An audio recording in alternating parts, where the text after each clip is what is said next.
કેમ છો વિદ્યાર્થી મિત્રો? બધા મજામાં? લાસ્ટ લેક્ચરની અંદર આપણે ત્રીજા ચેપ્ટરના સ્વાધ્યાયના દાખલાઓ જોતા હતા અને આપણે એવી વાત થઈ હતી કે નેક્સ્ટ લેક્ચરની અંદર જેટલા દાખલા બાકી રહેશે તે બધા દાખલા પૂરા કરીને શનિવારથી નવું ચેપ્ટર ચાલુ થઈ જવું જોઈએ. આવી આપણે વાત થઈ હતી. આપણી વાત પ્રમાણે જ આપણે શરૂઆત કરી જ દઈએ. સ્વાધ્યાયના ત્રીજા દાખલાથી સ્વાધ્યાય 3.3 નંબરનો દાખલો ખૂબ જ ઇઝી એવો દાખલો છે. ખાલી વાક્ય રચના પ્રોપરલી સમજવી પડશે. શું કહે છે ચાલો જોઈએ. એક મહિલા સવારે 9 કલાકે એટલે કે 9 વાગે પોતાના ઘરેથી 2.5 કિલોમીટર દૂર આવેલા પોતાના કાર્યાલય પર 5 કિલોમીટર પ્રતિ કલાકની ઝડપે સીધી સડક પર ચાલીને જાય છે. સવારમાં જ્યારે 9 વાગે ત્યારે એક મહિલા પોતે ઘરેથી નીકળે અને 2.5 કિલોમીટરના અંતરે રહેલા પોતાના કાર્યાલય ઉપર જાય છે અને તે રસ્તા દરમિયાન તેની ઝડપ 5 કિલોમીટર પ્રતિ કલાકની હોય છે. વાક્ય રચના પહેલા નિરાતે વિચારવાની શું કહેવા માંગે છે. 9 વાગે ઘરેથી નીકળે, 2.5 કિલોમીટરનું અંતર ને 5 કિલોમીટર પ્રતિ કલાકની ઝડપ. રેડી? ઓકે. ત્યાં તે સાંજના 5 કલાક સુધી રહે છે. એનો મતલબ એવો થયો 9 વાગે બેન ગયા અને સાંજે 5 વાગ્યા સુધી એના કાર્યાલય જ રહે છે, ત્યાં સુધી ઘરે નથી આવતા. હવે જોજો, અને 25 કિલોમીટર પ્રતિ કલાકની ઝડપે ગતિ કરતી ઓટો રિક્ષામાં પોતાના ઘરે પરત ફરે છે. એનો મતલબ એવો થયો 5 વાગે નીકળ્યા અને પછી ઓટો રિક્ષામાં આવે છે અને એની ઝડપ 25 કિલોમીટર પ્રતિ કલાકની છે. તો યોગ્ય સ્કેલમાં પસંદ કરીને મહિલાની ગતિ માટે x વિરુદ્ધ t નો આલેખ દોરો. હજી એકવાર વાક્ય રચના. 9 વાગે પોતાના ઘરેથી નીકળે, 2.5 કિલોમીટર દૂર પોતાની ઓફિસે જાય ત્યારે તેનો વેગ 5 કિલોમીટર પ્રતિ કલાક. 5 વાગ્યા સુધી ક્યાંય જતા નથી, પોતાની જગ્યાએ જ એટલે કે પોતાના કાર્યાલય જ રહે છે. 5 વાગે પોતે રિક્ષામાં રિટર્ન ઘરે આવે અને ત્યારે તે રિક્ષાની ઝડપ અથવા તે મહિલાની ઝડપ 25 કિલોમીટર પ્રતિ કલાકની કહી શકાય.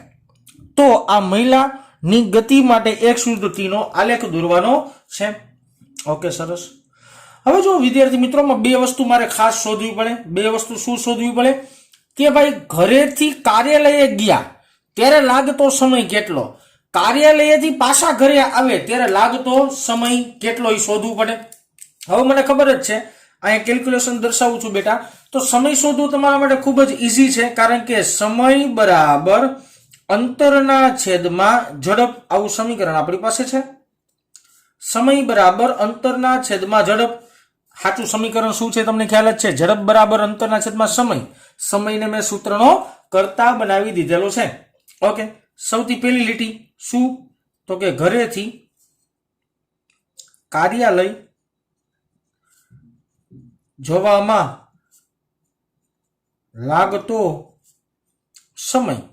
ઘરેથી કાર્યાલય જવા માટે નીકળે છે તો તે દરમિયાન તેને લાગતો સમય. હવે જોજો આંકડા ક્યાં પકડવાના. ઘરેથી નીકળે એટલે 2.5 કિલોમીટર દૂર જાય, તમારી ઝડપ 5 કિલોમીટર પ્રતિ કલાકની છે, તો અંતર છે, ઝડપ છે, અંતર છે, ઝડપ છે, સમય મળી જાય. હા કે ના? એ સમયને આપણે કહીએ વિદ્યાર્થી મિત્રો t1. હાલો, અંતર કેટલું છે ભાઈ? તો કે 2.5 કિલોમીટર 2.5 ના છેદમાં લાગતી ઝડપ કેટલી છે? 5. જો આ રે 2 નો ભાગાકાર કરો એટલે 1/2 કલાકમાં જવાબ આવે, કારણ કે આંકડા કિલોમીટર અને કલાકમાં છે એટલા માટે. 1/2 કલાક મિનિટમાં ફેરવો એટલે 30 મિનિટ થાય. આ લાસ્ટ લેક્ચરમાં આવો જ કંઈક દાખલો ગણ્યો હતો. એનો મતલબ એવો થયો કે બેનને કાર્યાલયે પહોંચતા 30 મિનિટ થાય. એનો મતલબ એવો થયો બેન 9 વાગે ઘરેથી નીકળે ને તો 9:30 વાગે કાર્યાલય પહોંચી જાય. હું જે બોલું છું એ મસ્કરીમાં સમજતું જવાનું છે. ઓકે, ત્યારબાદ આપણે વાત કરીએ નેક્સ્ટ વસ્તુ. શું વસ્તુ હોય છે હવે? તો કે કાર્યાલયથી ઘરે પહોંચે એ માટે લાગતો સમય. ચાલો લખીએ. ત્યારબાદ આપણે શું વાત કરવાની હતી? તો કે કાર્યાલયથી ઘરે જવામાં લાગતો સમય. હાલો વિચારીએ ભાઈ. જો કાર્યાલયથી ઘરે પહોંચવા માટે કાપવું પડતું અંતર 2.5 કિલોમીટર, બધાને ખબર જ છે, અને એનો વેગ આપ્યો છે 25 કિલોમીટર પ્રતિ કલાકનો. તો સમયને વિદ્યાર્થી મિત્રો આપણે ધારો કે t2 કહીએ તો t2 ઇઝ ઇક્વલ ટુ અંતરના છેદમાં ઝડપ. ઝડપ આપી કેટલી બેટા? 25. મીંડું કાઢ નાખો, જવાબ આવે 1/10 કલાક, એટલે કે કલાકનો 10મો ભાગ. એટલે દેશી ભાષામાં તમે વિચારવા જાવ એટલે જવાબ આવે 6 મિનિટ. આખી વાત સમજો વિદ્યાર્થી મિત્રો. 9 વાગે ઘરેથી નીકળ્યા, 9:30 કાર્યાલય પહોંચી ગયા હોય. 5 વાગે કાર્યાલયથી નીકળે ને 6 મિનિટમાં, એટલે 5 ને 6 મિનિટે પાછા ઘરે પહોંચી જાય. રેડી? આ ગતિ થઈ. બીજું 9:30 થી લઈને 5 વાગ્યા સુધી ક્યાંય જતા નથી. 9 થી 5 વાગ્યા સુધી નહીં, 9:30 થી જોજો સમજો, 9:30 થી 5 વાગ્યા સુધી ક્યાંય જતા નથી. ઓકે, તો સૌથી પહેલા કોઈ ગ્રાફ દોરવો હોય તો એના માટે મારે એનું સ્કેલ માપ લખવું પડે.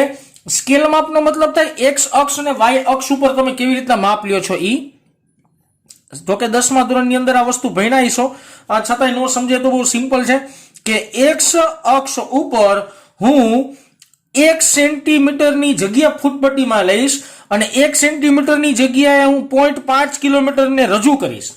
દેશી ભાષામાં એક્સ અક્ષ ઉપર 1 સેન્ટીમીટરનો તમે કાપો મારો ને 1 સેન્ટીમીટરનો, તો એને આપણે અડધો કિલોમીટર ગણી લેવાનો. એવી રીતના વાય અક્ષ ઉપર જોજો, અહીંયા વાય અક્ષ તરીકે બેટા ઓકે આ એક્સ અંતર છે ને, તો એક્સ અક્ષ ન લખીએ આપણે. ઓકે, એક્સ અક્ષ લખો, આ છે વાય અક્ષ, પણ એક્સ આ અક્ષને x કિલોમીટર વડે દર્શાવ્યું છે, તો અહીંયા y ની જગ્યાએ બેટા t કરી નાખીએ આપણે, કારણ કે આ અક્ષને t કીધી છે. જો આ રહ્યું, બરાબર ને. t અક્ષ ઉપર 1 સેન્ટીમીટરનું અંતર લઈએ અને એને આપણે 1 કલાક વડે દર્શાવશું. 1 સેન્ટીમીટર બરાબર 1 કલાક. ઓકે, સરસ. ગ્રાફની અંદર બિંદુઓ મૂકીએ, બિંદુને જોડતી પછી રેખાઓ દોરશું. જો નિરાતે અહીંયા ક્યાંક 9:30 આવશે, મારે સ્કેલ હાથમાં લેવી પડશે વિદ્યાર્થી મિત્રો. ચાલો લઈ, જો અહીંયા 9:30 આવે ને, 9 ને 10 ની વચ્ચે 9:30 આવે. 9:30 વાગે કાપેલું અંતર કેટલું? 2.5 કિલોમીટર. તો 2.5 કિલોમીટર અહીંયા આવી જાય.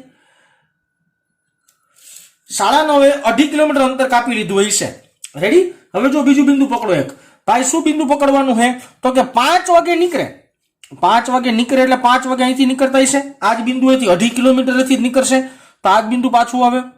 અને 5 ને 6 મિનિટે જોજો, 5 વાગે નીકળે 6 મિનિટમાં ઘરે પહોંચે. 5 ને 6 મિનિટે અહીંયા ક્યાંક થોડુંક આલેખને મોટો દર્શાવવા માટે ટપકો અહીં દોરું છું, પાછા ઘરે આવી ગયા હશે. ઓકે, અને આપણે ગ્રાફ શરૂ કરીએ 9 વાગે. હાલો, 9 વાગે ઘરેથી નીકળ્યા તો ગ્રાફ આવે આ લીટો આવી રીતના. આ 9 વાગે નીકળ્યા ને 9:30 વાગે 2.5 કિલોમીટર અંતર કપાઈ ગયું. પછી 9:30 થી લઈને સાંજના 5 વાગ્યા સુધી ભાઈ કે બેન, જો કે બેન છે, હલન ચલન કરતા નથી, કાર્યાલય જ રહે છે, એટલે ગ્રાફ સીધો આવે. અને 5 ને 6 મિનિટે બેન, 5 ને 6 મિનિટે બેન પાછા ઘરે પહોંચી જશે, એટલે આ લીટો આમ આવી જાય. આ સીધો નથી, થોડો ક્રોસમાં છે. ઓકે, થોડો ક્રોસમાં ન દેખાતો હોય એના માટે હું પાછો એક ઊભો લીટો દોર નાખું બેટા, એટલે થોડોક એવો ક્રોસ ભાગ દેખાશે તમને. ચાલો, આ જે કટકો હે એ 9:30 વાગ્યાનો હે, દેખાઈ ગયો.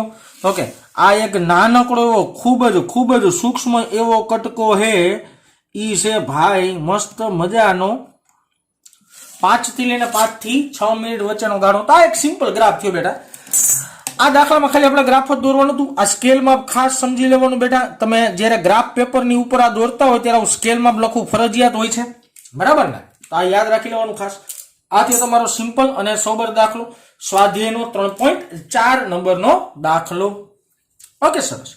ત્યારબાદ આપણે ચર્ચા કરવાની છે આગળ સ્વાધ્યાયના 3.4 નંબરનો દાખલો. 4 નંબરનો દાખલો જોજો, વાંચો. મને અત્યાર સુધીમાં આ ચોપડીમાં સૌથી વધારે ગમતો એવો દાખલો ને, તો મને ગમતો એવડો, મને આવડતો એવો ન કહેતા, મને ગમતો એવો દાખલો આ બહુ ઇન્ટરેસ્ટિંગ દાખલો છે, બહુ મજા આવે એવો. રેફરન્સ બુકમાં જોવો ને તમારું મગજ ફરી જાય, સમજો ને એવો દાખલો છે સેલો, પણ રેફરન્સ બુકમાંથી નહીં જોવાનો, કાંઈ ટપ્પો નહીં પડે. ઓકે, આપણે સિમ્પલ ઘરનું સાયન્સ વાપરીએ. જોજો, ધ્યાન આપજો. આખી વાત શું છે? એક દારૂડિયો એક સાંકડી ગલીમાં 5 પગલા ભરે છે. એક દારૂડિયા ભાઈની કલ્પના કરવાની, નિરાતે આખી વાત મનમાં વિચારવાની છે વિદ્યાર્થી મિત્રો. 5 ડગલા આગળ ભરે છે, એટલે જો અહીંયા ઉભો હોય તો આગળ 5 ડગલા જાય. રેડી? અને 3 પગલા પાછળ ભરે છે, એટલે કે 1 2 3 4 ને 5, 1 2 3 4 ને 5 આગળ ભરે, પછી 3 પાછળ, 1 2 3 આગળ, 3 પાછળ, પાછા 5 આગળ, પાછા 3 પાછળ, પાછા 5 આગળ, પાછા 3 પાછળ, આવી રીતના ડગલા ભરે છે. ત્યારબાદ ફરીથી 5 પગલા આગળ અને 3 પગલા પાછળ ભરે છે, પાછો 5 પગલા આગળ જાય, પાછો 3 પગલા પાછળ આવે. આ રીતે ચાલતો રહે છે. સતત આમ જ ચાલે છે. એનો મતલબ એવો થયો તમે ખરેખર વિચારો ને તો એ વ્યક્તિ તો આગળ જાય જ છે, ભલે થોડોક પણ આગળ જાય જ છે. દરેક પગલું 1 મીટર લંબાઈનું છે. એક પગલું મૂકીને એટલે 1 મીટર થાય. હું એમ કહું 5 ડગલા આગળ વધ્યું એટલે કેટલા મીટર અંતર કપાણું ભાઈ? તો કે 5 મીટર. 3 ડગલા પાછળ આવ્યો તો કેટલા મીટર અંતર કપાય? 3 મીટર. રેડી? તે માટે 1 સેકન્ડ જેટલો સમય લે છે. એનો મતલબ એવો થયો, હું એમ કહું કે દારૂડિયો 5 ડગલા આગળ હાલ્યો એટલે તમારે શું માનવાનું કે 5 મીટર આગળ વધ્યો હશે અને 5 સેકન્ડ થઈ હશે. રેડી? હવે એમ કહું દારૂડિયો 3 ડગલા પાછળ હાલ્યો, એનો મતલબ શું લેવાનો? તો કે 3 મીટર થયું હશે અને 3 સેકન્ડ થઈ હશે. ઓકે, સમય લે છે. તો તેની આ ગતિ માટે x વિરુદ્ધનો આલેખ દોરો. આલેખીય રીતે અન્ય કોઈ રીતના નક્કી કરો કે તેની ગતિનો પ્રારંભ બિંદુથી, ગતિ 0 બિંદુથી ચાલુ થાય છે, 0 મીટરથી ચાલુ થાય છે એવું આપણે માની લઈએ. પ્રારંભ બિંદુથી 13 મીટર દૂર રહેલા ખાડામાં કેટલા સમય બાદ પડશે? એનો મતલબ એવો થયો દારૂડિયા ભાઈ 13 મીટર આગળ જે ખાડો છે એમાં કેટલા સમયમાં પડશે?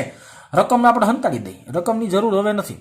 હજી એકવાર વાક્ય રચના આખી સોલ્ટ એન્ડ સ્વીટ તમારા મગજમાં ઉતારવા માટે હું બોલી જાઉં છું. એક દારૂડિયા ભાઈ 5 ડગલા આગળ ભરે, 3 ડગલા પાછળ ભરે, પાછા 5 ડગલા આગળ, 3 ડગલા પાછળ, 5 ડગલા આગળ, 3 ડગલા પાછળ, આવું સતત પોતાની ગતિ કરતો રહે છે. એક ડગલું 1 મીટર લાંબુ હોય અને એક ડગલું ભરવા માટે લાગતો સમય 1 સેકન્ડ તમને રકમની અંદર કહી દીધેલો છે. તો ભાઈ દારૂડિયા ભાઈ જ્યારે 13 મીટરના અંતરે પહોંચે ત્યારે ખાડો છે, તો એ ખાડામાં પડવા માટે લાગતો સમય કેટલો હોય છે એ આપણે ગોતવાનો છે.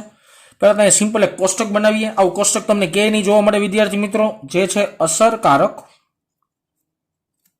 અંતર. આખું નિરાંતે વિચારજો બેટા, બહુ જ ઈઝી છે. અને તે માટે લાગતો સમય, આ આપણા સાહેબે ઘરનું બનાવેલી વસ્તુ. અસરકારક અંતર અને તે માટે લાગતો સમય, આખી વાત નિરાંતે વિચારજો બેટા. પેલા ક્યાં હે? તો કે 0 અંતરે. એનો મતલબ કાપેલું અંતર કેટલું? તો કે 0 મીટર. લાગતો સમય કેટલો? તો કે 0 સેકન્ડ. રેડી? 0 0 0. આ પહેલી વાત થઈ. બીજી વાત જો, હવે 5 ડગલા આગળ એટલે કે 0 + 5 બરાબર ટોટલ અંતર કેટલું થયું ભાઈ? તો કે 5 મીટર. લાગતો સમય કેટલો? તો કે 1 ડગલા માટે 1 સેકન્ડ, તો 5 ડગલા માટે 5 સેકન્ડ. હવે જોજો 3 મીટર પાછળ, આગળ ને પ્લસ કહેવાના, પાછળ ને માઇનસ કહેવાના, તો 5 તો હતું જ, એમાંથી 3 મીટર પાછો ગયો, પાછું અંતર કેટલું થયું વિદ્યાર્થી મિત્રો? 2 મીટર. લાગતો સમય કેટલો? તો કે 5 સેકન્ડ તો હતા જ, પાછા 3 ડગલા તો ભર્યા જ છે ને, તો 3 સેકન્ડ તો ચડી જ જાય ને, તો 5 ને 3 8 સેકન્ડ. હવે જો 2 મીટર અંતર આવ્યું, પાછું 5 મીટર આગળ એટલે કે 2 + 5 ટોટલ અંતર કેટલું થાય? 7 મીટર.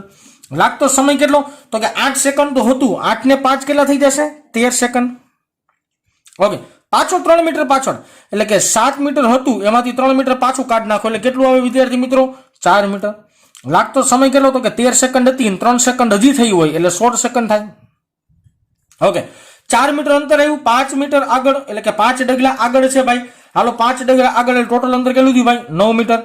લાગતો સમય તો કે 16 ને 5 21 સેકન્ડ. ઓકે, પાછો 3 ડગલા પાછળ એટલે કે 9 મીટર માંથી 3 ડગલા કાઢ નાખો એટલે જવાબ આવે 6 મીટર. 6 મીટર માટે લાગતો સમય 21 ને 3 24 સેકન્ડ. ઓકે, પાછો 6 મીટરમાં 5 મીટર આગળ, 5 ડગલા આગળ ભરશે ને પાછો. ઓકે, તો 6 ને 5 11 મીટર. 11 મીટર ને સેકન્ડ કેટલી થાય? તો કે 24 ને 5 29 સેકન્ડ થાય. ઓકે, પાછા 3 ડગલા પાછળ એટલે કે 11 - 3 એટલે પાછો કેટલો થાય? 8 મીટર અંતર. લાગતો સમય 29 ને 3 થઈ જાય 32 સેકન્ડ. પાછો હવે એક જ લીટી હમાય છે, એમાં આપણો જવાબ છે 8 મીટર અંતર છે અને 5 ડગલા હજી આગળ ભરે છે, તો જવાબ આવશે આપણી પાસે 13 મીટર. અને લાગતો સમય તો કે 32 ને 5 37 સેકન્ડ. એનો મતલબ એવો થયો એ 13 મીટરે રહેલા ખાડામાં 37 સેકન્ડે પડે. 13 મીટર રહેલા ખાડામાં 37 સેકન્ડે પડે. માન હમાયેલું છે એટલે તમને દેખાય તો છે, જો કે દેખાવામાં તકલીફ નથી થતી, પણ છતાં સમજી જાજો. આને અનુસંધાને એક મારે ગ્રાફ દોરવાનો છે, બહુ જ સિમ્પલ એવો આલેખ દોરવાનો છે. અમે ઓલરેડી આલેખના બિંદુઓ ગોતી રાખ્યા બેટા, એટલે મને હેલું પડે, બરાબર ને? નકર તો આલેખ મારે દોરવામાં તો બહુ વાર લાગે, કારણ કે આલેખ વિચિત્ર થાય એટલા માટે હું સમજાવી દઉં મેં શું કર્યું છે. જો સૌથી પહેલા તો કે 5 મીટર અને 5 સેકન્ડ, તો તો આવી જો અહીંયા અંતર જો 5 મીટર છે અને આ સમય કેટલો છે 5 સેકન્ડ. જોજો આખું આ 5 મીટર અંતર અને આ 5 સેકન્ડ. રેડી આટલી વાત. હવે જો 2 મીટર અંતર અને 8 સેકન્ડ. તો આ રહ્યું 2 મીટર અંતર અને અહીંયા 8 સેકન્ડ ક્યાંક આવતું હોય છે. પછી જો 7 મીટર અંતર ને 13 સેકન્ડ. આ 7 મીટર અહીંયા જોજો આ 7 મીટર છે અને આ 13 સેકન્ડ છે. એવી રીતના 4 મીટર અંતર આ 4 મીટર અંતર અને 16 સેકન્ડ. 4 મીટર અંતર ને 16 સેકન્ડ. આવી રીતના બધા બિંદુઓને મેં ગ્રાફમાં મૂકી દીધા છે. ગ્રાફમાં મૂકીને બધા બિંદુઓને આપણે સિમ્પલી ભેગા કરવાના છે. ભેગા કેમ કરવાના છે? આવી રીતના મસ્ત ને ટકાટક આકૃતિ દોરાય ભાઈ. મારે સ્કેલનો ઉપયોગ કરવાનો, તમારે પણ સ્કેલનો ઉપયોગ કરવાનો. આ જ આકૃતિ વિદ્યાર્થી મિત્રો તમે ગ્રાફ પેપરમાં દોરશો ને, ગ્રાફ પેપર એટલે ખબર પડતી હશે ને. ઓકે, મસ્તીનો ગ્રાફ આવશે ટકાટક. બરાબર ને. આપણે તો હજી પ્રોપર લીટી થોડીક ત્રાસી વહી જાય આપણાથી, તો એવું બધું બનતું હોય. જ્યારે ગ્રાફ પેપરમાં તમે આલેખ દોરો ને એટલે બહુ નીટ એન્ડ ક્લીન ગ્રાફ આખો બનશે. બહુ મસ્ત મજાનો આવો કે ગ્રાફ બનશે. બરાબર. અને આ 13 મીટર અંતર કાપે ત્યારે 37 સેકન્ડ જેટલો સમય થશે. એટલે સમય આપણે મળી ગયો કે 37 સેકન્ડે ભાઈ ખાડામાં ભફ થઈ જાય. તો આ ગ્રાફ થયો અને આ તમારો દાખલો થયો સ્વાધ્યાયનો 3.4 નંબરનો દાખલો. ચાલો આપણી વાત છે એમ પ્રમાણે આગળ વધતું જ રહેવાનું છે વિદ્યાર્થી મિત્રો. એના પછી જોઈએ. ચાલો ત્યારબાદ આપણે શરૂઆત કરવાની છે સ્વાધ્યાયના 3 અને 4 જોયા પછી 5 નંબરના દાખલાની. શું કે છે વાક્ય રચના જોઈએ. એક જેટ પ્લેન 500 કિલોમીટર પ્રતિ કલાકની ઝડપે ઉડી રહ્યું છે. એટલે એક વસ્તુ વિચારજો, જેટ પ્લેનમાં ઉપર ઉડે છે ને એવું વિચારવાનું. એનો મતલબ એવો થયો કે જેટ પ્લેન પ્લસ વાય અક્ષમાં ગતિ કરે છે એવું માની લેવાનું. કેવી ગતિ કરે છે? પ્લસ વાયમાં. અને તે જેટ પ્લેન સાપેક્ષ છે 1500 કિલોમીટર પ્રતિ કલાકની ઝડપે દહન ઉત્પાદનો દેશી ભાષામાં ધુવાણો, દહન ઉત્પાદનો દેશી ભાષામાં ધુવાણોને બહાર કાઢી રહ્યું છે. આનો મતલબ એવો થયો જેટ પ્લેન જો પ્લસ વાયમાં ગતિ કરતું હોય તો દહન ઉત્પાદનો માઇનસ વાયમાં ગતિ કરે. અને કોની સાપેક્ષે? જેટની સાપેક્ષે. રેડી? ઓકે. જમીન પર ઉભેલા કોઈ અવલોકનકારની સાપેક્ષે દહન ઉત્પાદનોની ઝડપ કેટલી હશે? જો જમીન ઉપર કોઈ વ્યક્તિ આ આખી પરિસ્થિતિનું અવલોકન કરે તો યાદ રાખવાનું કે એના માટે અવલોકનકાર માટે દહન ઉત્પાદનોની ઝડપ કેટલી હશે. એક કામ કરો, ઘણા ટાઈમ પછી આપણે સાપેક્ષ વાળો દાખલો ગણીએ છીએ તો સૌથી પહેલા સાપેક્ષ વેગની સમજૂતી મેળવી લઈએ. સાપેક્ષ વેગની વિશેષ સમજૂતી.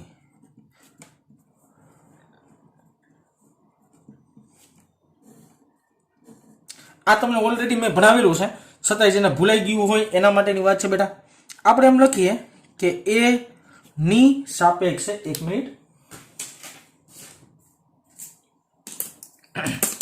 આપણે ધારો કે એવું લખી નાખીએ એ ની સાપેક્ષે બી નો વેગ. આપણે આવું લખ્યું એ ની સાપેક્ષે બી નો વેગ. તને કેમ દર્શાવ્યું બેટા? વી બી એ. આને લખાય કેમ? તો કે વી બી માઇનસ વી એ. યાદ આવે ને, પાછળ વાળા ની આગળ વાળા નો, એટલે કે એ ની સાપેક્ષે બી નો વેગ થયો. ઓકે, હવે હું તમને કોઈક વસ્તુ આવી કહું કે આ બે વસ્તુની સાપેક્ષે એકબીજાના વેગ છે. ધારો કે કોઈ ત્રીજા વ્યક્તિની સાપેક્ષે આ બેના વેગ જોવા હોય તો એક ઉદાહરણ આપીને સમજાવું કે બે ફોર વ્હીલ છે. એક ફોર વ્હીલ ને એ કહી દો, બીજી ફોર વ્હીલ ને બી કહી દો. બે ફોર વ્હીલ ની અંદર બેઠેલા એક વ્યક્તિ એકબીજાને જોવે છે. એકબીજાને એટલે કે બી વાળો એને જોવે, એ વાળો બી ને જોવે. ઓકે, હું એમ પૂછું કે એ વાળાને એલા બી નો વેગ કેટલો? તો એમ કે 10. હું બી વાળાને પૂછું એલા એનો વેગ કેટલો? તો કે 5. તો આ એકબીજાની સાપેક્ષે એનો વેગ થયો. પણ હું જમીન ઉપર સ્થિર ઉભેલા વ્યક્તિને પ્રશ્ન પૂછું તો કે એલા એનો વેગ કેટલો? તો એ જવાબ હે ને 10 નહીં બોલે. હું એમ કહું એલા બી નો વેગ કેટલો? તો એ જવાબ 5 નહીં બોલે. એ જવાબ ફરી જાય. એનો મતલબ એવો થયો આ એ અને બી ની કમ્પેરિઝન થઈ. પણ આ બેની વચ્ચે જો કોઈ ત્રીજો વ્યક્તિ આવે તો એની કમ્પેરિઝન કરવી કેમ કરી શકાય? તો કે અહીંયા ગ્રાઉન્ડ નાખવો પડે. અહીં વી એ બરાબર આપણે લખવું પડે વી એ જી. ગ્રાઉન્ડ એટલે કે જમીન, જમીનની સાપેક્ષે એનો વેગ. રેડી? અને બીજું આવું લખવું પડે વી બી બરાબર વી બી જી. ગ્રાઉન્ડની સાપેક્ષે બી નો વેગ. હવે આ બેને લખવું હોય આવી રીતના લખવું કેમ લખાય?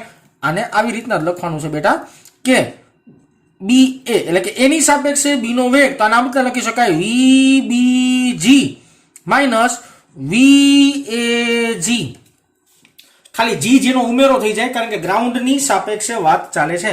હવે જો આ એ જી એટલે કે જી ની સાપેક્ષે એનો વેગ, જી ની સાપેક્ષે એનો વેગ, આ બેને આગળ પાછળ કરો નિશાની કેવી બદલાઈ જાય ને, આ બે પદને એ અને જી ને આગળ પાછળ કરશો એટલે નિશાની બદલાઈ જશે, મતલબ એ ઊંધો આવશે. બી એ બરાબર શું લખી શકાય, વી બી જી વત્તા વી જી એ, આવું લખી શકાય, આવું સિમ્પલ લખી શકાય. રેડી ને ભાઈ? આ સમીકરણ છે ને, આ સમીકરણ આ યાદ રાખવાનું. હવે ગ્રાઉન્ડની જગ્યાએ એક ઉદાહરણ આપીને સમજાવું. ચાલો એક ઉદાહરણ આવું કંઈક લે, આ જ રીતના સંદર્ભ બિંદુ સી હોય તો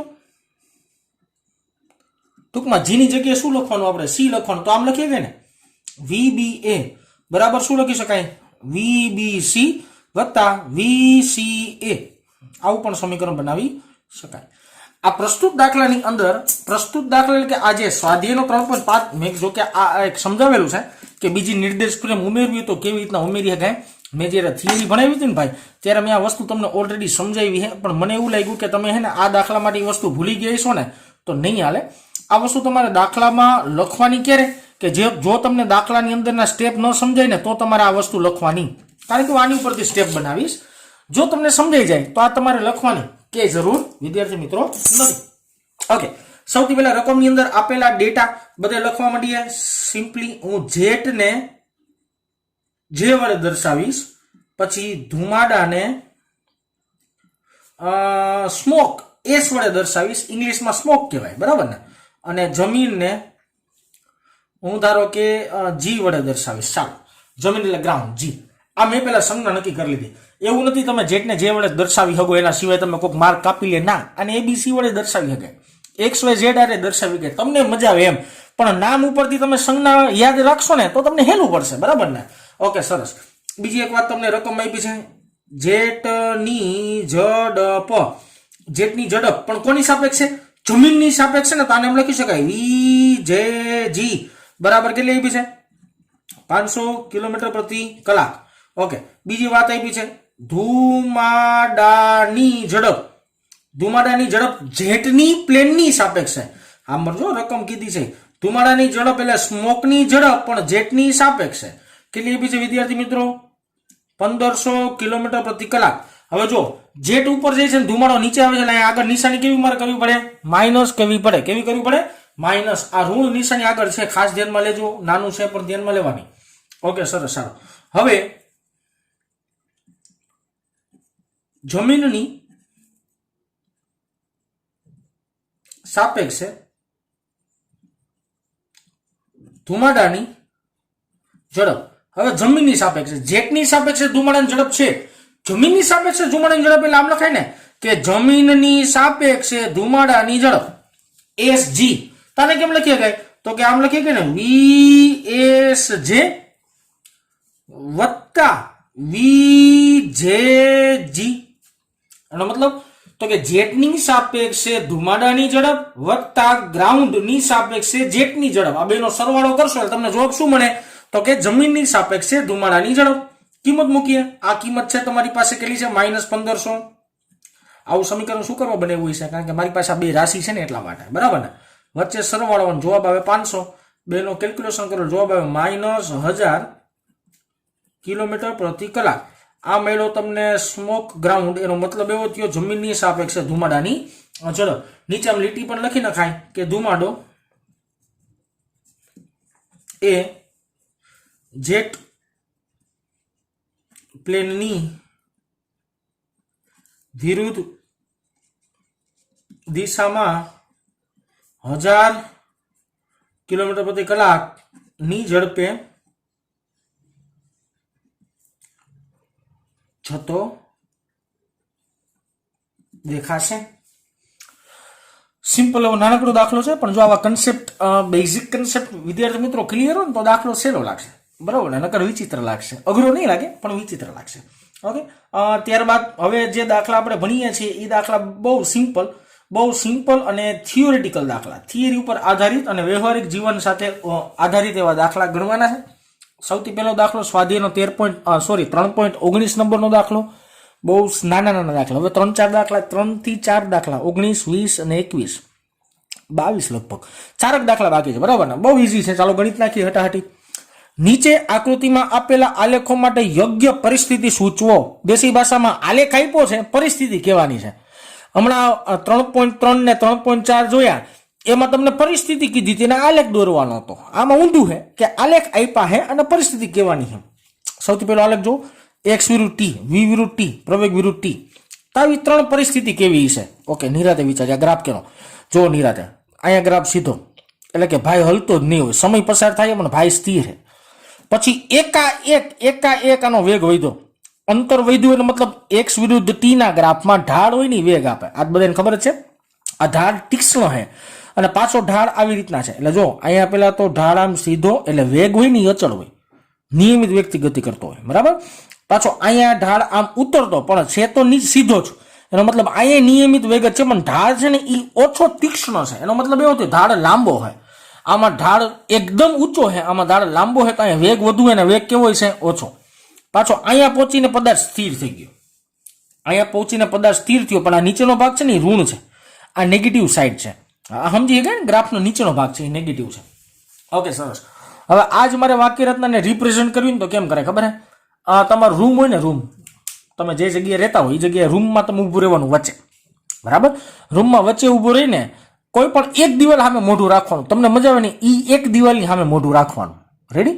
હું જે બોલું છું ઘરે પ્રેક્ટિકલ કરજો એટલે સમજાઈ જાય હું શું કહું છું. નહીં, એક દિવાલ ઉપર તમારે મોઢું રાખીને ઊભું રહેવાનું. બે આખા રૂમની વચ્ચે ઊભું રહેવાનું અને એક દિવાલ બાજુ મોઢું રાખવાનું. પગેથી ફૂટબોલને પાટું મારવાનું, એટલે તમારી સામેની દિવાલ અને ફૂટબોલ ભટકાય. સાંભળજો, પગેથી ફૂટબોલને પાટું મારવાનું એટલે સામેની દિવાલ અને ફૂટબોલ ભટકાય. ભટકાઈને એ ફૂટબોલ પાછળની દિવાલ સાથે ભટકાય. આ કેરમ જેવું થયું. કુકડી અહીં વચ્ચે રાખી, બરાબર. હવે તમે આમ અહીંથી કુકડી નામ મારો એટલે કુકડી અહીંયા ભટકાઈને પાછી આમે આ બીજી દિવાલ ભટકાય ને, તમે છો અહીંયા કુકડીને મારો જી એટલે કુકડી અહીંયા ભટકાઈને પાછી આ દિવાલ ભટકાય ને. ઓકે, હવે તમે જો અહીંયા હોય એટલે કુકડી સ્થિર. હવે તમે આંગળી મારો એટલે ફૂલ વેગથી જાય, ભટકાય એટલે વેગ ઘટીને પાછો આવે અને તમારી આગળ નીચે કુકડી વહી ગઈ, મતલબ ઋણ દિશામાં ગઈ. તો આને આખેલા આલેખ ઉપરથી મતલબ સમજાવું. અહીંયા કુકડી ઊભી, અહીંયા કુકડીને માર્યું એટલે વેગ વધ્યો, બરાબર. અહીંયા ભટકાય એટલે દિશા બદલે. આ જોઈ લો, આમ ઉપર ગ્રાફ હતો, ગ્રાફ નીચે આવવા માંડ્યો. પાછો અહીંયા ઋણમાં ગ્રાફ ગયો એટલે વેગ ઘટતો કેમાં ગયો? ઋણમાં. એટલે મતલબ તમે અહીંયા ઉભા તો તમારી પાછળ કુકડી વહી ગઈ અને પછી પદાર્થ કેવો થઈ ગયો? સ્થિર થઈ ગયો. તો આ ગ્રાફ એવી કંઈક રચના દર્શાવતી છે. તો આવી રચના લખી નાખવાની પ્રેમથી કે રૂમમાં, હું ફૂટબોલનું લખું છું, રૂમમાં કોઈ એક બિંદુએથી ફૂટબોલને કિક મારતા તે ધનવેગ સાથે દિવાલ સુધી ગતિ કરે છે અને ત્યાંથી અથડાઈને તે ઋણ દિશામાં ઓછા વેગથી ગતિ કરે છે.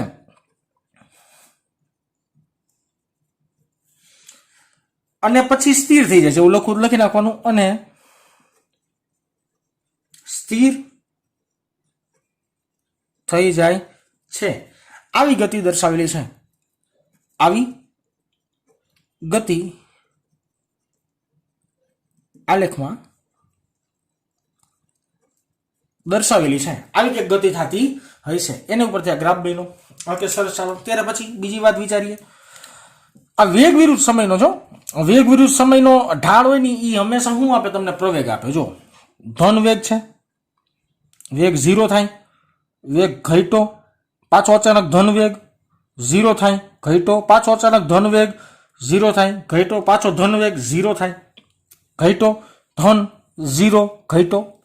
આ ગતિ કેવી ખબર તમને? વોલીબોલ રહીમાં વોલીબોલ નહીં, આમ તો તમે બાસ્કેટબોલ જોતા ને, બાસ્કેટબોલને આપણે નો ટેપિંગ કરતા હોય, હાથેથી આમ રમતા ન હોય, ઉછાળ ન રમતા હોય, અહીંયા જેવી કંઈક વાત થઈ. નિરાતે આખી વાત વિચારો ને તો જો તમારા હાથમાં ગાંડી દડી છે, હું જે બોલું ને વિચારો ને સિમ્પલ તોય સમજાય જાય. તમારા હાથમાં એક ગાંડી દડી છે, ગાંડી દડીને તમે ઉપર ઘા કરો જી, ગાંડી દડીને ઉપર ઘા કરો એટલે ઉપર ગાંડી દડી ગઈ એટલે વેગ ધન આવ્યો, વૈધો, પછી વેગ 0 થયો, ઘટ્યો, ભટકાઈને પાછો વેગ વૈધો, પાછો વેગ 0 થયો, પાછો ઘટ્યો, પાછો વેગ વૈધો, 0 થયો, પાછો વેગ ઘટ્યો. આવી કંઈક પરિસ્થિતિ થઈ, ગાંડી દડી જેવી પરિસ્થિતિ થઈ. પેલા ઉપર ઘા કરી દેવાની એટલે ઉપર જાય, નીચે ભટકાઈને પાછી ઉપર જાય, પાછી નીચે ભટકાઈને પાછી ઉપર જાય. આવી કંઈક પરિસ્થિતિ થઈ. આ જ વસ્તુને આપણે વાક્ય રચનાની અંદર લખવું હોય તો કેમ લખી શકાય? તો કે તોફાની દડીને આપણે દેશી ભાષામાં ગાંડી દડી કહેતા હોય, પણ આપણે સારા શબ્દોમાં લખીએ તોફાની દડીને ઉપર તરફ ફેંકવામાં આવે ત્યારબાદ તે નીચે જમીન પર અથડાઈ, પાછી ઉપર જાય, પાછી નીચે આવે અને ફરી અથડાય. આવી પરિસ્થિતિ ચાલુ જ રહીએ, બરાબર ને? તો આવી ક્રમશઃ થતી ગતિ દર્શાવેલી છે. આવી ક્રમશઃ થતી ગતિ દર્શાવેલી છે. આલેખની અંદર આવી કંઈક ક્રમશઃ થતી ગતિ દર્શાવેલી હોય છે. ઓકે, સરસ. ચાલો ત્રીજી વાત છે. ત્રીજી વાત વિચારો. પ્રવેગ વિરુદ્ધ સમય છે, ધ્યાન રાખજો. ઓકે, પ્રવેગ 0 0 0 0 0, અચાનક પ્રવેગ હોય તો પાછો 0 0 0. નિરાતે વિચારો, પ્રવેગ 0 હોય એનો મતલબ અચળ વેગથી ગતિ થતી હશે.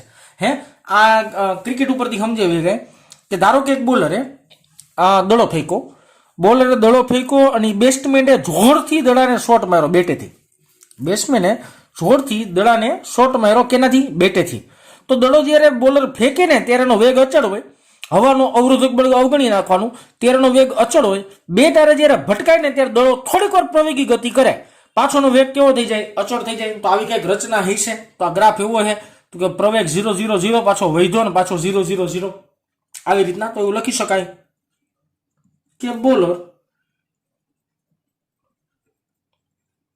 અચળ વેગથી બોલ ફેંકે છે ત્યારે પ્રવેગ 0 છે. હવે બેટ્સમેન તેને જોરથી ફટકારે એટલે કે મારે, ફટકારે છે માટે બોલ વિરુદ્ધ દિશામાં અચળ વેગથી ગતિ કરે છે. અહીં બોલને ફટકારતા પ્રવેગ ઉત્પન્ન થાય છે. આવી ગતિ આલેખમાં દર્શાવેલ છે. આવા સિમ્પલ 3 આલેખ થયા. સિમ્પલ 3 આલેખ ઉપરથી આવા સિમ્પલ સેન્ટેન્સ લખી શકાતા હોય અથવા તો સમજાવી શકાતા હોય. વિદ્યાર્થી મિત્રો, એવું નથી કે જે મેં ગતિ કીધી એ જ ગતિ માટે આવો ગ્રાફ હોઈ શકે. તમે કોઈ પણ બીજી વસ્તુની ગતિ વિચારીને આવા ગ્રાફ સિમ્પલ વિચારી શકાય. પણ એક વસ્તુ યાદ રાખવાની કે કેનો ગ્રાફ છે, અંતર વિરુદ્ધ સમયનો છે, વેગ વિરુદ્ધ સમયનો છે કે પ્રવેગ વિરુદ્ધ સમયનો છે, એ વસ્તુ તમારે ભૂલવાની નહીં. ચાલો ત્યાર પછીના પાછા દાખલા. આ 19 કહ્યું ને, હાલો ઓકે 19 પછી આપણે 20 અને 21 લઈએ. 20 અને 21 દાખલા જોઈએ. ચાલો ત્યારબાદ જોઈએ સ્વાધ્યાયનો આપણે 20 નંબરનો દાખલો. શું કે છે વાક્ય રચના? ચાલો વાંચીએ. બહુ સહેલો દાખલો ભાઈ, અઘરા દાખલા આપણે ગણતા જ નથી. બહુ સહેલો દાખલો. જો આપેલ આકૃતિમાં એક પારિમાણિક સરળ આવર્ત ગતિ, મેં લખ્યું છે સ આ ગ પણ આને વંચાય સરળ આવર્ત ગતિ. આપણે છે ને વિદ્યાર્થી મિત્રો ધોરણ 11 ની અંદર ચેપ્ટર નંબર 14 જેનું નામ છે દોલનો, એની અંદર આ શબ્દ આવશે. અત્યારમાં તમને આ શબ્દ વિશે કઈ ખબર જ નહીં હોય. ખબર નહીં હોય ને એટલા માટે હું શબ્દ સમજાવું તમને સિમ્પલ, કે ધારો કે આ એક છત છે એવું માની લ્યો. છત સાથે એક મેં સ્પ્રિંગ, એક કામ કરો સ્પ્રિંગ દોર નાખીએ. આ સ્પ્રિંગ આવી રીતે મેં જોડેલી છે. સ્પ્રિંગ સાથે કોઈ એક નાનકડો પદાર્થ જોડી દીધો. આ નાનકડા એવા પદાર્થ તમે આવી રીતના નીચે ખેંચીને મૂકી દો એટલે પાછો એ ઉપર ગતિ કરશે ને આવી રીતના. આનો મતલબ એવો થયો કે અહીંયા -x અને +x માં ગતિ થઈ. આ કોની? આ પદાર્થની ઉપર નીચે આમ ગતિ કરશે. તો આવી ગતિને કહેવાય સરળ આવર્ત ગતિ. છતાંય વધુ ડિટેલની અંદર વિદ્યાર્થી મિત્રો આપણે આગળ આવવાનું છે. અત્યારમાં જસ્ટ તમને સમજાવવા માટે સરળ આવર્ત ગતિ માટેનો x વિરુદ્ધ t નો આલેખ દર્શાવેલ છે. સમય 0.3 સેકન્ડ, 1.2 સેકન્ડ અને -1.2 સેકન્ડ માટે કણના સ્થાન, વેગ અને પ્રવેગના ચિહ્નો અથવા નિશાનીઓ શું હોઈ શકે તે આપણે શોધવાની છે. શોધવાની મીન્સ કે કહેવાની છે. એક લીટી હું લખું છું, એ ખાસ યાદ રાખવાની છે બેટા. તમને સમજાશે નહીં, કારણ કે તમારે આગળ ઉપર સાબિતી પણ આવશે, ભણવાનું પણ આવશે. એટલે હું તમને તેમાં ડાયરેક્ટલી કહી જ દઉં છું કે સરળ આવર્ત ગતિ કરતા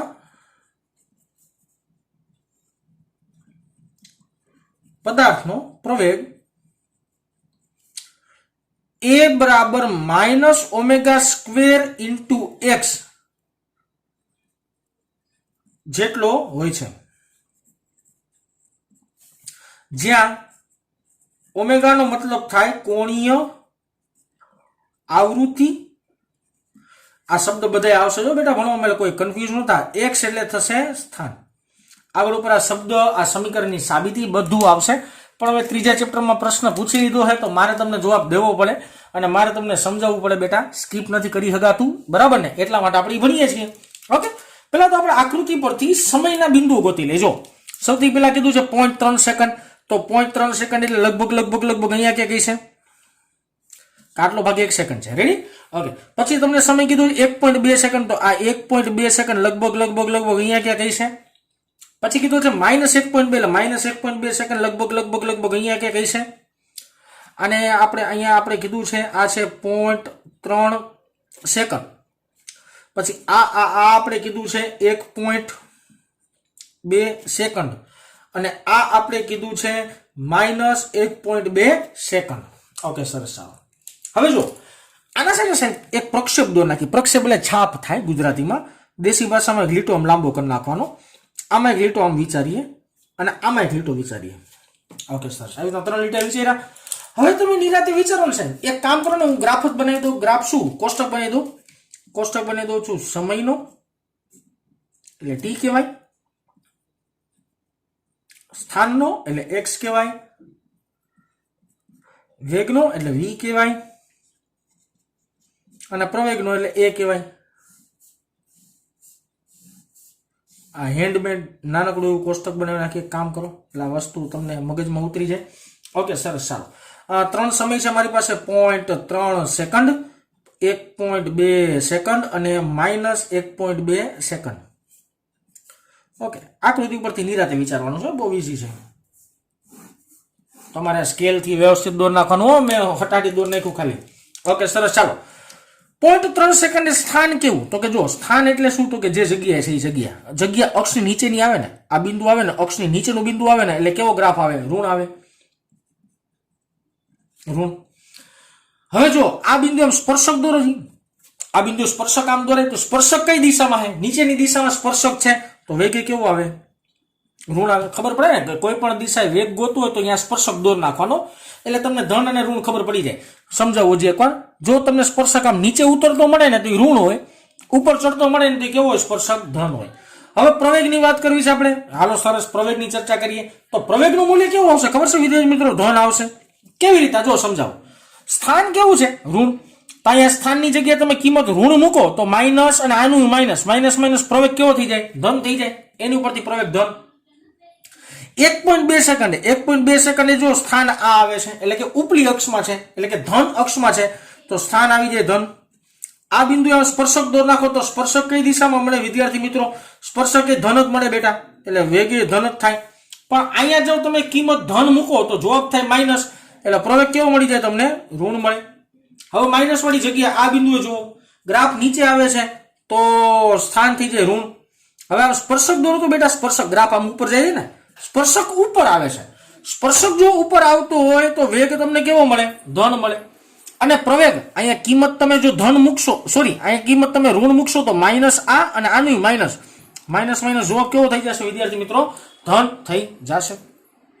તો આ વસ્તુ સૌથી પહેલા થઈ કોષ્ટકની કોષ્ટક ખાસ યાદ રાખવાનું, સ્પર્શકની દિશા દોરી રાખવાની, એટલે તમને ગ્રાફ મેળે રાખે. બરાબર ને? સ્વાધ્યાયનો 21મો દાખલો જોઈએ ઝડપથી. શું કહે છે? આપેલ આકૃતિમાં એક પારિમાણિક ગતિ કરતા કણ માટેનો x વિરુદ્ધ t નો આલેખ છે. કોઈ એક પદાર્થ એક પરિમાણમાં ગતિ કરે છે અને એનો આલેખ આકૃતિમાં તમને આપી દીધેલો છે. આ આકૃતિ છે જેમાં 3 સમાન સમયગાળા દર્શાવેલા છે. એનો મતલબ આ 1 સેકન્ડ, આ 2 સેકન્ડ, આ 3 સેકન્ડ, 3 સમાન સમયગાળા દર્શાવેલા છે. અહીંથી આટલું 1 સેકન્ડ, અહીંથી 1 સેકન્ડ, અહીંથી 1 સેકન્ડ, આવી રીતના દર્શાવેલું છે. કયા સમયગાળા માટે સરેરાશ ઝડપનું મૂલ્ય સૌથી વધુ અને કયા સમયગાળા માટે સરેરાશ ઝડપનું મૂલ્ય સૌથી ઓછું હશે? દરેક સમયગાળાને અનુરૂપ સરેરાશ વેગના ચિહ્નો આપો. એટલે કે વેગ ધન થાય કે ઋણ થાય એની ચિહ્નો, એની સાઇનની આપણે ચર્ચા કરવાની છે. હવે જો મારે સરેરાશ ઝડપ ગોતવી હોય ને બેટા, એટલે ઈ બિંદુ પાસે સ્પર્શક દોર લેવાનો. જો આ એકડા પાસેનો સ્પર્શક આ થયો, બ્લેક પેન જોવાની ખાસ. બગડા પાસેનો સ્પર્શક આ થયો, તગડા પાસેનો સ્પર્શક આ થયો. રેડી? સ્પર્શક એટલે કે તે બિંદુએ લીટો માર લેવાનો સ્પર્શક કહેવાય. હવે જો જે જગ્યાએ ઢાળ જાજુ આવે ને એ સરેરાશ ઝડપ જાજી હોય. કોમન સેન્સ છે. અહીંયા ઢાળ તીક્ષ્ણ છે, જો આમ એકી હારે ઢાળ ઉતરે છે તો તીક્ષ્ણ ધાર છે. તો આ બિંદુ પાસે સૌથી વધુ, બીજા બિંદુ પાસે સૌથી ઓછું, અને આ જ રીતના ત્રીજા સમયગાળા માટે ઝડપ સૌથી વધુ હોય ને બીજા સમયગાળા માટે ઝડપ સૌથી ઓછી છે. આ લખી નાખીએ આ જ વસ્તુ થિયોરિટિકલ ભાગની અંદર કે ત્રીજા સમયગાળામાં ઢાળ સૌથી વધુ અને બીજા સમયગાળામાં ઢાળ સૌથી ઓછો છે. માટે ત્રીજા સમયગાળામાં ઝડપ સૌથી વધુ અને બીજા સમયગાળામાં ઝડપ સૌથી ઓછી છે. ઓકે, ઢાળ ઉપરથી ખબર પડી જાય બેટા ઢાળ કેમ દોરવાના. જે તે બિંદુ સ્પર્શક દોર નાખો એટલે ઢાળ કેવી રીતના છે ખબર પડી જાય. આ ઢાળ છે વધારે તીક્ષ્ણ આવે છે. ભલે ઢાળ નીચે છે એટલે ખરેખર જોવા જાવ તો ઋણ મળે, અહીંયા ઢાળ ઉપર છે તો ખરેખર ધન મળે, અહીંયા ઢાળ ઉપર છે એટલે ધન મળે. પણ તીક્ષ્ણ ક્યાં છે? તીક્ષ્ણ એટલે કેવી રીતના? જો આને હે ને આને સાદો કહેવાય ઢાળ. આ ત્રિકોણ આવી રીતના દોર નાખો ને તાને સાદો કહેવાય. હું આમ દોર નાખું ને તાને તીક્ષ્ણ કહેવાય. બરાબર ને? દેશી ભાષામાં ખૂણો જો ફેરફાર વાળો થઈ ગયો તો આને ઢાળ સાદો કહેવાય, આને ઢાળ તીક્ષ્ણ કહેવાય. તીક્ષ્ણ એટલે વધારે મૂલ્ય ધરાવતો. રેડી? ઓકે, હવે મારે સરેરાશ વેગના ચિહ્નો આપવાના છે ને, તો એક સમય અને વેગ ના ચિહ્નો આપી દે, બહુ સહેલો છે. ઓકે, સમયગાળો 1 ત્યારે વેગનું મૂલ્ય મળે ધન. Common sense. ગ્રાફ આમ ઉપર છે, ઢાળ આમ ઉપર આવે છે. મેં તમને આગળ જ અહીંયા જ વાત કરી, જો આ આકૃતિ દોરેલી છે. સમય 2 ચિહ્ન આવશે પાછું ધન. સમય 3 ચિહ્ન આવશે પાછું ઋણ. રેડી? આ થયો સ્વાધ્યાયનો 3.21મો દાખલો. હવે લાસ્ટ દાખલો બાકી છે સ્વાધ્યાયનો 3.22 નંબરનો, તે જોઈએ. ચાલો, સ્વાધ્યાયનો છેલ્લો દાખલો 3.22 નંબરનો દાખલો, એટલે ચેપ્ટર અહીંયા સમાપ્ત થાય આપણું. શું છે વાક્ય રચના? ચાલો જોઈએ. આકૃતિમાં દર્શાવ્યા મુજબ અચળ દિશામાં ગતિ કરતા કણ માટે ઝડપ વિરુદ્ધ સમયનો આલેખ દર્શાવેલ છે, જેમાં 3 સમાન સમયગાળા દર્શાવેલા છે. 1 2 3 3 સમાન સમયગાળા છે. આ છે 1 સેકન્ડ, આ છે 2 સેકન્ડ, આ છે 3 સેકન્ડ. કયા સમયગાળા માટે સરેરાશ પ્રવેગનું માન સૌથી વધારે? સરેરાશ પ્રવેગ, જોજો આ ગ્રાફ હોય છે બેટા વેગ વિરુદ્ધ સમયનો ગ્રાફ હોય. જો વેગ વિરુદ્ધ સમયનો ગ્રાફ હોય ને તો એનો ઢાળ શું આપશે? પ્રવેગ આપશે. તમને ઓલરેડી ખબર હોવી જોઈએ. રેડી? કયા સમયગાળા માટે સરેરાશ ઝડપ સૌથી વધુ? અને પદાર્થની અચળ ગતિના દિશાને ધન દિશા તરીકે પસંદ કરવાની. એનો મતલબ અચળ પ્રવેગી ગતિ છે, દિશા કેવી લેવાની? ધન. ત્રણેય સમયગાળાને અનુરૂપ વી એ ના ચિહ્નો એ બી સી ડી બિંદુ પર પ્રવેગ શું હોય છે ગોતવાનો છે. હવે જો સૌથી પહેલા મારે શું કરવાનું તો કે ત્રણેય માટે આમ આપણે પ્રેમથી આમ આપણે દોરતા હતા સ્પર્શક એમ દોર નાખવાનો. આ સ્પર્શક એક થયો, બરાબર. પછી આ બિંદુ માટે સ્પર્શક આ બીજો થયો. પછી આ બિંદુ માટે સ્પર્શક આ ત્રીજો થયો. આ ત્રીજો સ્પર્શક થયો. તમે નિરાતે વિચારો જી કેના માટે પ્રવેગ જાજો હોય છે તો કે બે માટે. જો ઢાળ મસ્તીનો આવે છે એટલે પ્રવેગ કેના માટે જાજો હોય? બે માટે જાજો હોય છે. લખી નાખીએ સમયગાળા બે માટે ઢાળ મહત્તમ છે, તેથી ત્યાં પ્રવેગનું માન મહત્તમ હશે. ઓકે, ઝડપ ગોતવા માટે તો કે ઝડપ ગોતવા માટે બહુ સિમ્પલ બેટા. ઝડપ એટલે કે વેગ ક્યાં વધારે તો કે આ બિંદુએ વેગ જાજો જો આ રહ્યો. આવી રીતના ભેગું કરી લ્યો. કારણ કે વેગની આખી અક્ષ છે તો જે જ્યાં ઊંચાઈ જાજી હોય ત્યાં વેગ જાજો હોય. કોમન સેન્સ, કારણ કે વેગ વિરુદ્ધ સમયનો ગ્રાફ છે. તમે લખી શકીએ કે સમય ગાળા 3 માટે ઝડપ મહત્તમ છે. આ સિમ્પલ વાત થઈ ગઈ. હવે મારે નિશાનીની ચર્ચા કરવાની છે તો ગ્રાફ શું કોષ્ટક બનાવી નાખીએ. એક સમય વી નું ચિહ્ન અને એ નું ચિહ્ન. સૌથી પહેલા એક નંબરના બિંદુએ ગ્રાફ ઉપર તરફ છે તો વી કેવો આવે બેટા? ધન જ આવે. અને પ્રવેગે કેવો આવે ભાઈ? ધન જ આવે. પ્રવેગે ધન આવવાનું કારણ શું ખબર પડી ગઈ ને તો કે સાહેબ ઈ બિંદુએ ગ્રાફ ઉપર ઝડપ છે તો પ્રવેગ કેવો આવશે? ધન જ આવશે. હાલો બીજા નંબરે વેગ તો આપણે બધે ધન જ લેવાનો છે. જો આ ક્યાં ગયું? આ લખેલું છે કે સમય ક્યાં ગયું? કયા સમયગાળા માટે સૌથી પચાર દિશા આ રહ્યું. અચળ ગતિની દિશાને ધન લેવાની છે એટલે વેગ તો મારે પાછો બીજામાં કેવો લેવાનો? ધન જ લેવાનો. પણ જો ઢાળ નીચે તરફનો છે, ઢાળ નીચે તરફનો હોય તો પ્રવેગ કેવો થઈ જાય? ઋણ થઈ જાય. જોજો વિદ્યાર્થી મિત્રો, આ વેગ વિરુદ્ધ સમયનો ગ્રાફ છે એટલે આનો ઢાળ જે જોતા હોય ને ઈ ધન ને ઋણ લેવાનું થાય. અંતર વિરુદ્ધ સમયનો ગ્રાફ હોય ને તો વેગ ધન અને ઋણ થાય. આ યાદ હોવું જોઈએ તમને. ત્રીજું, આ બિંદુ પાસે, ત્રીજા બિંદુ પાસે તમે જોઈ શકો છો વેગ તો ધન જ આવશે, પણ આ ગ્રાફ ઉપર તરફ ઢાળ આવે છે એટલે એ કેવો આવશે બેટા? ધન જ આવશે. આ ત્રણેયની નિશાની થઈ. હવે બિંદુ એ બી સી એન્ડ ડી તો એ બિંદુ આમ લીટો મારો, બી બિંદુ એ મારો, સી બિંદુ આમ લીટો, આ લીટો એટલે કે સ્પર્શક, ડી બિંદુ એમ સ્પર્શક દોરો. ત્યાં તમને સ્પર્શક આમ સીધો જ મળે છે. સ્પર્શક સીધો મળતો એનો મતલબ પ્રવેગ કેવો હોય? આ બિંદુ એ બેટા, આ બિંદુ એ પ્રોપર, આ બિંદુની ઉપર નહીં, બિંદુ નીચે નહીં, ક્યાંય નહીં, ખાલી બિંદુ એ પ્રોપર બિંદુ જોશો ને તો પ્રવેગ કેવો આવશે? શૂન્ય આવશે. કારણ કે ગ્રાફ કેવો આવે છે? સીધો આવે છે. અથવા તો સ્પર્શક સીધો આવે છે એમ બોલી શકાય. બિંદુ ઓ એ બી સી ડી માટે ઢાળ બરાબર 0 છે, તેથી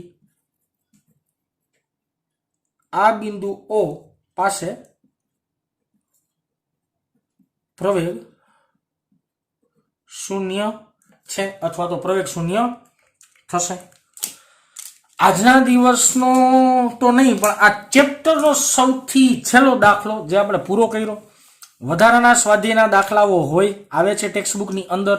11th સાયન્સની અંદર જે દાખલાઓ આપણા માટે ખૂબ જ અગત્યના હોય છે એવા આપણે વધારાના સ્વાધ્યાયના દાખલા ગણીએ છીએ. જો કે મોટાભાગના વધારાના સ્વાધ્યાયના દાખલાના કન્સેપ્ટ આપણે થિયોરિટિકલ પોર્શનની અંદર બધાય 100% કવર અપ કરીએ છીએ.